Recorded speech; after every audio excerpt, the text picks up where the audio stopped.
Let me tell you a story of how Jamaica changed the world. By 1831, the system of forced labor, mainly through chattel slavery, would have existed in Jamaica and most of the other colonies in the Americas for close to 300 years. Almost all production of value in the colonies involved the use of forced and unpaid labor. This meant that all the profit and wealth created in the colonies, which went to enrich the European empires, whether from mining of gold nuggets, production of sugar, or domestic work, came from the subsidy that unpaid labor provided. To justify denying labor a share of the profits from production by not paying wages, the enslaved person was dehumanized and considered the property of the slave master.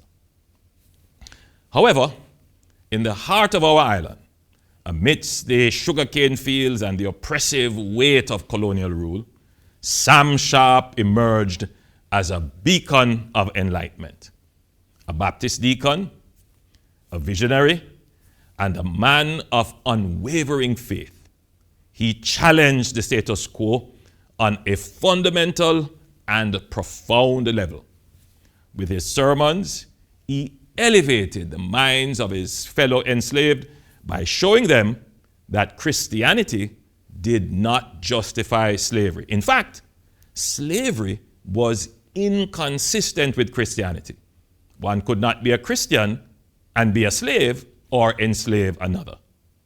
Second, he demanded economic rights, organizing probably the first industrial action as we term it today, in the form of a peaceful labor strike to secure a reasonable wage rate of half the going wage rate at the time.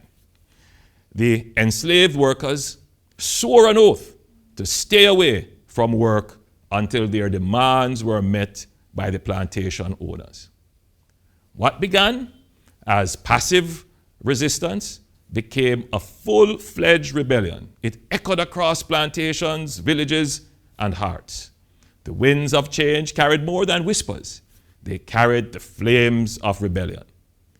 The Baptist War, as it became to be known, erupted in 1831 and became the largest slave uprising in the British West Indies.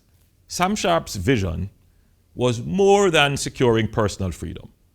It demanded economic justice. He understood freedom also meant the power to control resources and engage in meaningful and rewarding production. The rebellion was brutally put down, and Sam Sharpe was hanged on May 23rd, 1832. As the rebellion echoed through the hills and across the Caribbean Sea and beyond, it reverberated in the British Parliament. Not only was the rebellion a wake-up call to the precarious and fragile state of the colony and a harbinger of more rebellions to come, it was also used by abolitionists as the perfect example of the brutality and immorality of slavery. By the time of the Sam Sharpe Rebellion, the Industrial Revolution was well underway. Technological advances and the development of free market ideas and principles inevitably came into conflict with planter interest. The profits from sugar were artificially created by slave labor, and the production of slave economies could be more efficiently done by industrial economies, which would mean lower prices to the British consumers. Sam Sharpe's rebellion therefore showed that slavery as an economic system was no longer viable. Finally, the cries of the oppressed could no longer be ignored.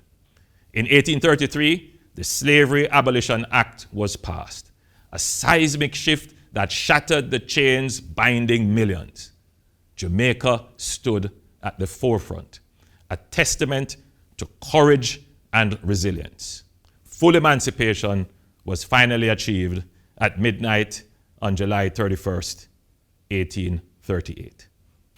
And so, on This day, so hallowed in our history, we gather as one people to commemorate the unconquerable spirit of our ancestors, the brave souls who broke the chains, who dared to dream of freedom, and who ignited a flame that would forever change the course of history.